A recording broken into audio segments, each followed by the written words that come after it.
شہزادی کا خط جس نے مسلمانوں کو اندلس کا راستہ دکھا دیا۔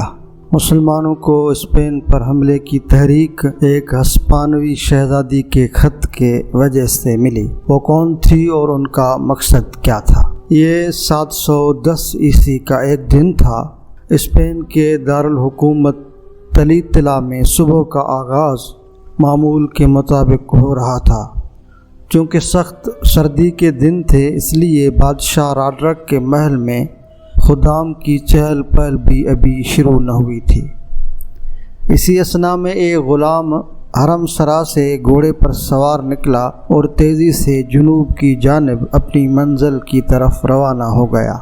سرپٹ گھوڑا دوڑاتے اس نوجوان سپاہی کے رکاب میں ایک پریشان شہزادی کا خط بندھا تھا، جس نے وعدہ کیا تھا کہ اگر یہ خط اس کے باپ تک پہنچ جائے تو وہ نوجوان سپاہی کو فوج میں ایک اہم عہدہ دلوا دیں گی۔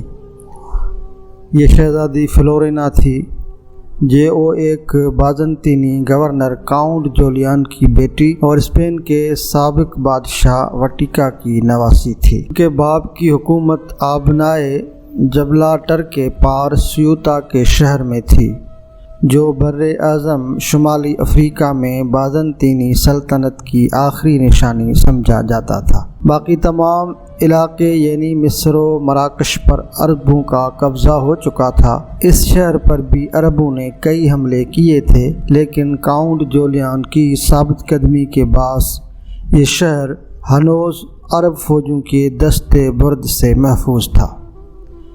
شہر پر تازہ حملہ موسیٰ بن نصیر کی جانب سے کیا گیا تھا، جنہیں کچھ عرصہ قبل خلیفہ ولید بن عبد الملک نے یہاں کا گورنر تعینات کیا تھا۔ اندلسی تاریخ پر مستند سمجھی جانے والی کتاب نفح الطیب کے مصنف علامہ مقری لکھتے ہیں، موسیٰ کی فوج نے ان شہروں کا رخ کیا جو ساحل بحر پر واقع تھے اور شاہ اندلس کے عمال ان پر حکمرانی کرتے تھے۔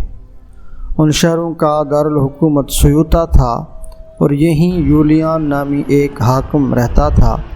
موسیٰ نے اس سے جنگ چھیڑ دی اور اس نے بھی ایسی قوت و شجاعت کے ساتھ مقابلہ کیا کہ موسیٰ طنجہ واپس آ گیا۔ لیکن چند دن بعد جب دارالحکومت سے ایک نوجوان سپاہی شہزادی فلورینا کا خط لے کر پہنچا تو کاؤنٹ جولیان کے غضب کا کوئی ٹھکانہ نہ رہا۔ انہوں نے فوراً شہر کو عربوں کے حوالے کرنے کا فیصلہ کر لیا اور خود شہنشاہ راڈرک کے دربار کی طرف روانہ ہو گئے۔